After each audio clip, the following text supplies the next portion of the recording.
اللہ اللہ اللہ اللہ اللہ اللہ۔ الصلاة والسلام علی رسولہ الکریم، اما بعد، اعوذ باللہ من الشیطان الرجیم، بسم اللہ الرحمن الرحیم۔ ضربت علیہم الذلۃ اینما ثقفوا الا بحبل من اللہ وحبل من الناس وباءوا بغضب من اللہ وضربت علیہم المسکنہ ذلك بأنهم كانوا يكفرون بآيات الله ويقتلون الأنبياء بغير حق ذلك بما عصوا وكانوا يعتدون۔ وہ جہاں کہیں بھی ہوں گے ان پر ذلت مسلط کر دی گئی ہے، الا یہ کہ وہ اللہ کی پناہ میں اور لوگوں کی پناہ میں آ جائیں۔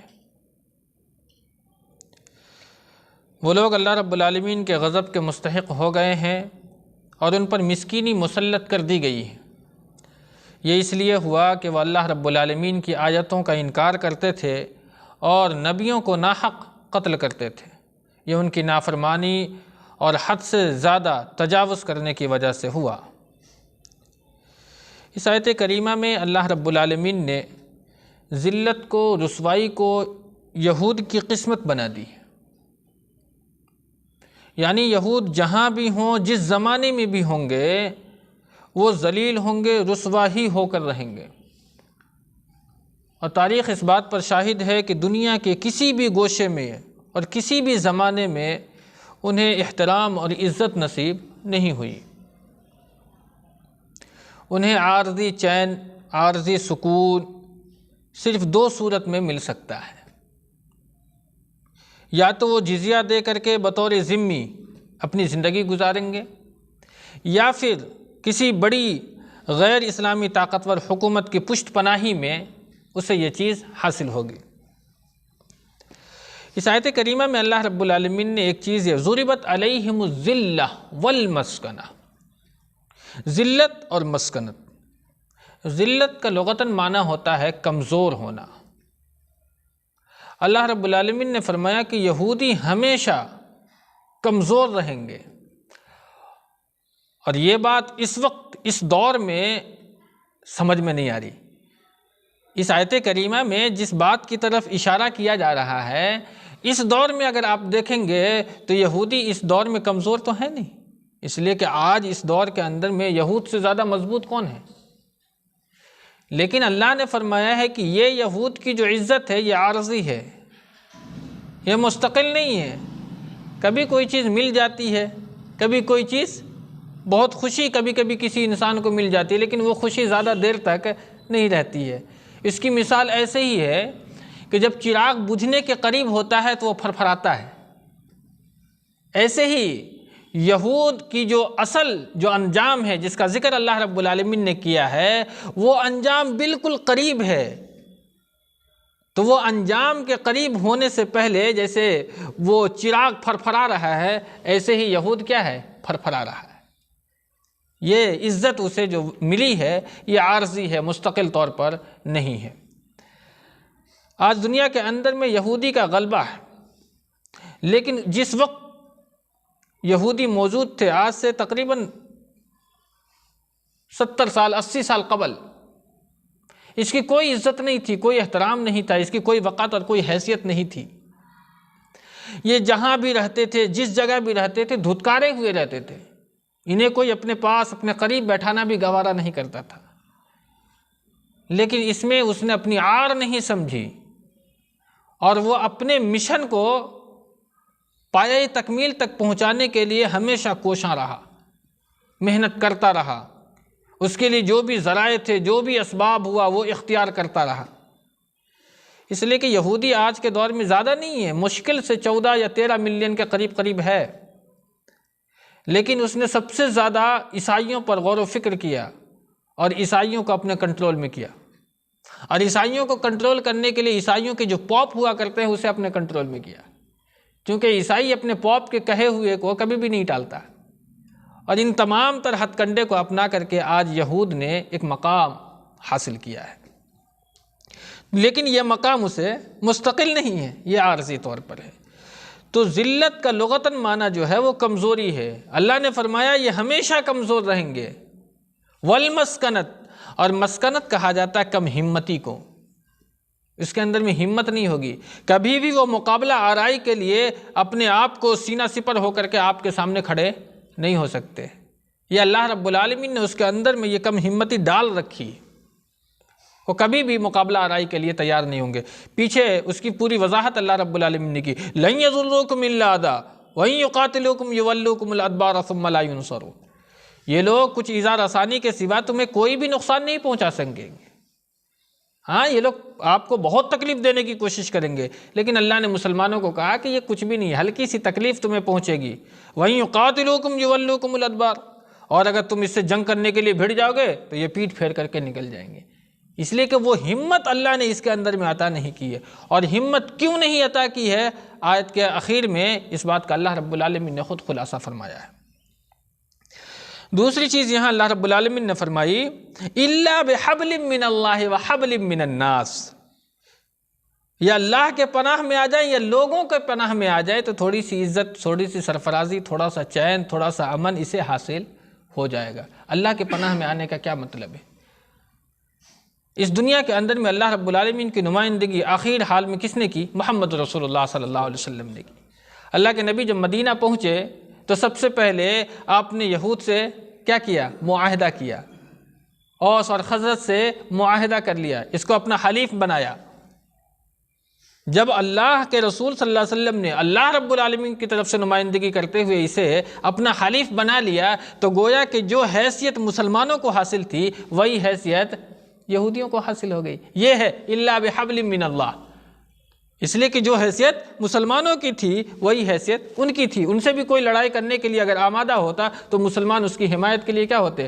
تیار ہو جاتے، اس لیے کہ یہی تو معاہدہ تھا۔ تو یہ ہے اللہ کے پشت پناہی میں آنا۔ حبل من الناس، یا لوگوں کی پشت پناہ میں آ کر کے وہ اس طریقے کی حرکت کر سکتا ہے جس طریقے سے آج جو یہ حرکت کر رہا ہے، امریکہ ہے، برطانیہ ہے، روس ہے، فرانس ہے، اور اسی طریقے سے دیگر کافر حکومتوں کے شہ پر اور ان کی مدد سے آج ان کو عزت اور سرفرازی کیا ہے؟ حاصل ہے۔ ابھی حال ہی میں مشہور نو مسلم ایک مفکر ہے، رجا جارودی کا ایک بیان شائع ہوا ہے کہ اگر امریکہ اپنا ہاتھ کھینچ لے تو اسرائیل عرب مسلمانوں کے سامنے 24 گھنٹہ بھی نہیں ٹک سکتا۔ عرب کے تعلق سے لوگوں کے ذہن میں ایک عجیب سی خرابی پیدا کر دی گئی ہے، لیکن اگر آپ بڑے بڑے مفکر، بڑے بڑے مؤرخ کو پڑھیں گے تو وہ حیثیت عرب کی نہیں ہے جو لوگوں کے درمیان پیش کی جا رہی ہے۔ ہاں خرابی پیدا ہوئی ہے، لیکن وہ خرابی ابھی نہیں آئی ہے کہ اس کے اندر میں بالکل سے ہمت نہیں ہے۔ یہ کوئی معمولی مفکر نہیں ہے جارودی، یہ اپنے بیان میں اس بات کو کہا ہے کہ اگر یہ لوگ اپنا ہاتھ کھینچ لیں، امریکہ، برطانیہ، روس، فرانس، جس کی شہ پر یہ آج دنیا پر حکومت کر رہا ہے، عرب کے سامنے 24 گھنٹے بھی یہ نہیں چل سکتا ہے۔ ان کی ذلت و رسوائی اس سے بڑھ کر اور کیا ہو سکتی ہے کہ فلسطینی بچوں نے پتھر مار مار کر کے ان کی زندگی کو اجیرن بنا دیا۔ کچھ بھی نہیں ہے فلسطین کے پاس، کیا ہے؟ لیکن آج بھی اس کے سامنے وہ سینہ سپر کر کے کھڑا ہو جاتا ہے، چھوٹا چھوٹا سا بچہ۔ اس سے بڑی ذلت اور رسوائی اور کیا ہو سکتی ہے کہ تمہارے پاس اتنا ساز و سامان اور اتنا ہتھیار ہونے کے باوجود، اتنی بڑی طاقت ہونے کے باوجود بھی تمہارے سے یعنی تم سے ایک بچہ تک فلسطین کا نہیں ڈر رہا ہے۔ یہی حال بنو قینقاع کا تھا، بہت ہتھیار تھے ان کے پاس میں، لیکن جب مسلمانوں نے محاصرہ کیا تو ہتھیار ڈال دیا کہ بھائی ہم تم سے مقابلہ نہیں کر سکتے، اب اللہ کے رسول صلی اللہ علیہ وسلم جو بھی ہم سے کہیں گے ہم اس کو کرنے کے لیے تیار ہیں۔ یہ ذلت ہے، یہ ہے رسوائی۔ ذالک بانہم کانوا یکفرون بآیات اللہ ویقتلون الانبیاء بغیر حق، وہ اللہ رب العالمین کی آیتوں کا انکار کرتے تھے، یہ ہے وجہ، اور انبیاء کو ناحق قتل کرتے تھے۔ حضرت یحییٰ کو قتل کیا، ناحق قتل کیا، حضرت زکریا کو قتل کیا، ناحق قتل کیا، کوئی وجہ نہیں تھی اس کے پاس میں ان نبیوں کو قتل کرنے کی۔ اور انہوں نے جو تورات ان کو ملی تھی انہوں نے اس کی خلاف ورزی کی۔ آج بالکل اسی طریقے سے یہ چیز مسلمان اپنے اوپر فٹ کرے۔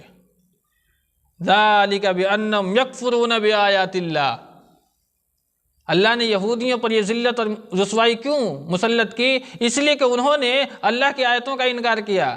آج مسلمانوں پر جو ذلت اور مسکنت ہے یہ بھی اسی لیے ہے کہ مسلمان نے اپنی زبان سے انکار تو نہیں کیا لیکن عملاً انکار کر دیا ہے۔ آج اس روئے زمین پر کتنے لوگ ہیں جنہوں نے اپنی زندگی میں اللہ کے قانون کو نافذ کیا؟ عوامی سطح پر نہیں کہہ رہا، انفرادی سطح پر کتنے لوگ ہوں گے؟ معدود چند۔ یہی وجہ ہے کہ اللہ رب العالمین نے آپ کو ذلیل اور رسوا اس دنیا میں کیا کہ ہم نے اس سے اپنا دامن کیا کر دیا؟ چھڑا لیا ہے۔ اس کو اپنا دوست اور اپنا حامی نہیں سمجھا ہے، دنیاوی اسباب کو اپنا حامی اور اپنا مددگار سمجھ لیا ہے۔ ذالک بأنہم کانوا یکفرون بآیات اللہ ویقتلون الانبیاء بغیر حق ذالک بما عصوا وکانوا یعتدون۔ اور اللہ رب العالمین نے فرمایا ہے کہ یہ ان کی نافرمانی اور حد سے تجاوز کرنے کی وجہ سے اللہ رب العالمین نے اس کے اوپر میں یہ ذلت اور رسوائی کو مسلط کر دیا۔ لیسوا سواء من اہل الکتاب امہ قائمۃ یتلون آیات اللہ۔ اب یہاں اللہ رب العالمین نے پھر ایک بات کہی کہ تمام کے تمام لوگ ایک جیسے نہیں ہوتے، برابر نہیں ہوتے۔ اب یہ امت محمد ہے صلی اللہ علیہ وسلم، ساری کی ساری تو کافر نہیں ہے، یا ساری کی ساری ایسی تو نہیں ہے کہ جو قرآن اور حدیث کو مکمل طور پر بھلا دیا۔ کچھ ایسے لوگ بھی ہیں جو آج بھی اپنی زندگی میں اس قرآن کو فالو کرتے ہیں، اس کی تلاوت کرتے ہیں، قرآن اور حدیث اور سنت کے مطابق اپنی زندگی کو گزارنا چاہتے ہیں۔ اللہ نے فرمایا لیسوا سواء من اہل الکتاب، اہل کتاب میں بھی تمام کے تمام لوگ برابر نہیں ہیں۔ اس وقت میں اہل کتاب میں ایسے لوگ بھی موجود تھے جو شریعت موسوی پر قائم تھے اور جو تورات میں مذکور تھا اس پر عمل کرتے تھے۔ تو اللہ رب العالمین ان کی جو قربانیاں اس کو رائگاں نہیں کرے گا، بلکہ اس کے عوض میں اللہ انہیں توفیق دے گا کہ تم دائرہ اسلام میں داخل ہو جاؤ، محمد رسول اللہ صلی اللہ علیہ وسلم کی رسالت کو تسلیم کرو۔ اس آیت کا پس منظر بیان کرتے ہوئے ابن جریر، ابن طبری وغیرہ کئی محدثین نے ابن عباس رضی اللہ تعالی عنہما کا یہ قول نقل فرمایا ہے کہ جب عبداللہ ابن سلام، ثعلبہ بن سعید ابن سعید، اسد بن عبید اور کچھ دوسرے یہودیوں نے جب اسلام قبول کر لیا تو علماء یہود کہنے لگے کہ محمد صلی اللہ علیہ وسلم پر برے لوگ ایمان لائے ہیں، اگر وہ اچھے ہوتے تو کبھی بھی وہ اپنے باپ دادا کا دین نہ چھوڑتے۔ اور انہوں مسلمانوں سے مخاطب ہو کر کے کہا کہ تم لوگ اپنا دین بدل کر خسارہ اٹھایا ہے۔ اس وقت یہ آیت کریمہ اللہ رب العالمین نے نازل فرمائی تھی، لیسوا سواء من اہل الکتاب امۃ قائمۃ یتلون آیات اللہ۔ اللہ نے فرمایا کہ یہ لوگ برابر نہیں ہیں، اہل کتاب کا ایک گروہ حق پر ہے، وہ لوگ راتوں کو اللہ رب العالمین کی آیتوں کی تلاوت کرتے ہیں اور وہ لوگ اللہ کے سامنے سجدہ ریز ہوتے ہیں، وہم یسجدون یؤمنون باللہ والیوم الآخر، وہ لوگ اللہ پر ایمان رکھتے ہیں، آخرت پر ایمان رکھتے ہیں، ویأمرون بالمعروف وینہون عن المنکر، وہ لوگوں کو بھلائی کا حکم دیتے ہیں اور برائیوں سے روکتے بھی ہیں، وَيُسَارِعُونَ فِي الْخَيْرَاتِ وَأُولَٰئِكَ مِنَ الصَّالِحِينَ، اور خیر کے کاموں میں وہ لوگ کیا کرتے ہیں؟ جلدی کرتے ہیں، اور یہی وہ لوگ ہیں جو نیکی کرنے والوں میں سے ہیں۔ ایسے لوگ یہود کے اندر میں بھی موجود تھے۔ ہماری طرف سے دعا رب العالمین ہمیں آپ کو نیک عمل کی توفیق دے، آمین، آخر دعوانا الحمدللہ رب العالمین۔